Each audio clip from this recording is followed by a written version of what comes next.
Hey everyone, Sophia Tong here at the 2009 Penny Arcade Expo, and I am joined by Ron Gilbert, designer on DeathSpank. So, hi Ron, thanks for joining us. Hello, thanks. Could you walk us through some of your game? Sure. The game is DeathSpank, and it's like I kind of describe it as kind of a mix between Monkey Island and Diablo. It's got a lot of the humor of Monkey Island. It follows the story structure of how adventure games tell stories. A lot of puzzles, a lot of dialogues with different characters, but also has that kind of action RPG stuff that you get with the games like Diablo. And so DeathSpank's walking around here, and this is the haunted forest in the game. Now the world, the game takes place on a very, very large map, and it's all completely seamless. There are no load screens anywhere. So as you're walking around, you kind of transition between all of these interesting areas. And the combat is kind of fairly typical action stuff. DeathSpank, he's got a lot of different weapons, and all of the different weapons have different abilities. Like he's got a sword here that's kind of a single sword that he can attack things with.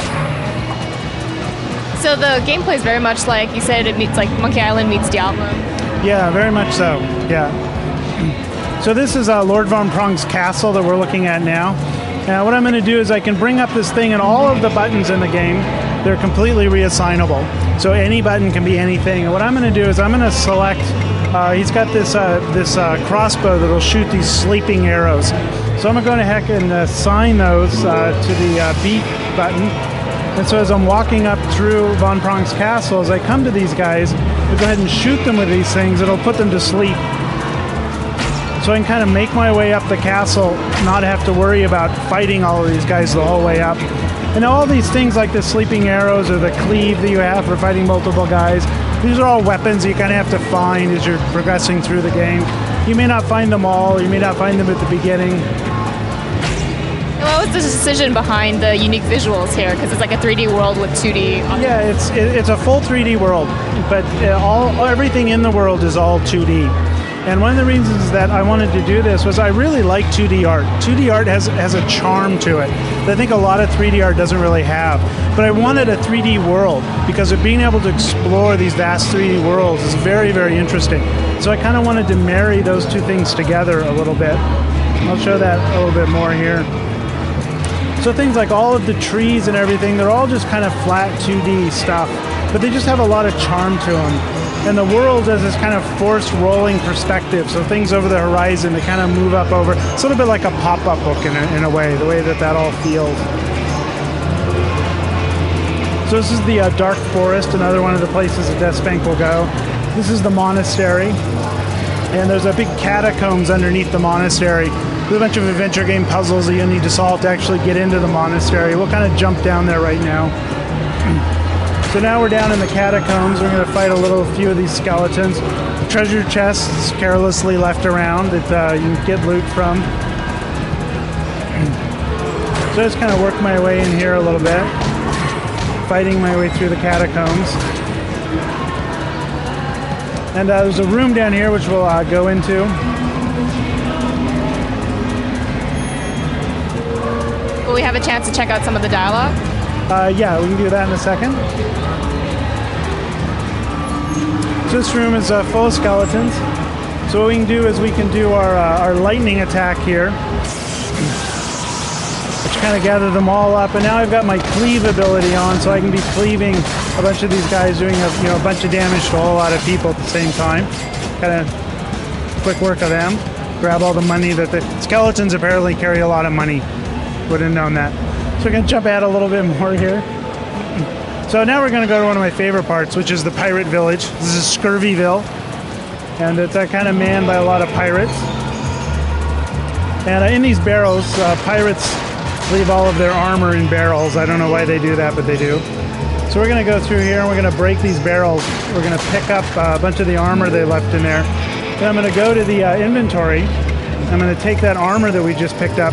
I'm going to go ahead and equip it. So I'm going to put on all of the armor we got from the pirate village.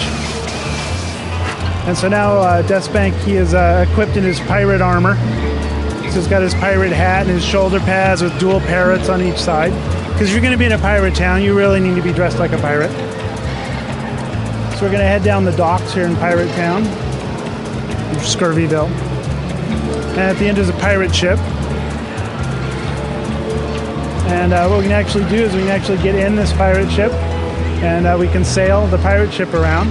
It's a very large ocean that we can sail in. There's all these different islands that you can go to. You can find maps to like figure out where the hidden islands are or whatnot. So we can just kind of sail around and explore a little bit more while we're inside our pirate ship. All right, so now we're going to check out the Monkey Island portion of the game. Yeah, we're going to talk to Ubrick here. Ubrick is an old retired hero, and we've heard we can get a new sword from him. We've kind of lost our sword at this point in the story. So all the dialogues, they follow very much the Monkey Island format, which I really, really like a lot.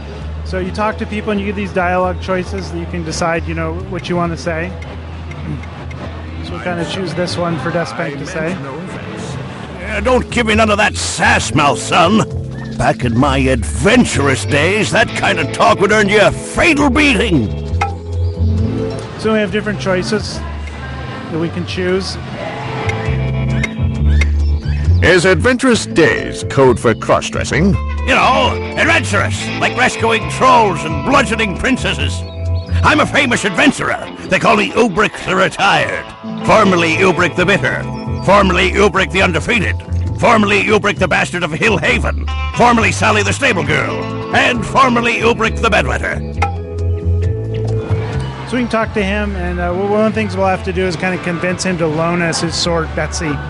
That's where a lot of the adventure game stuff comes in, because he doesn't want to just loan it to us. So the things that he's going to want, or we're going to have to explore the world. What he actually wants is a taco. It's a very simple thing, but we're going to have to go find him a taco, and he wants a very specific taco. So we'll kind of have to do a little searching around town and find the right taco and get all the right ingredients for him. All right. Well, thank you for showing us your game. Thank you. And that was our first look at DeathSpank, so be sure to check back on GameSpot.com for more PAX updates.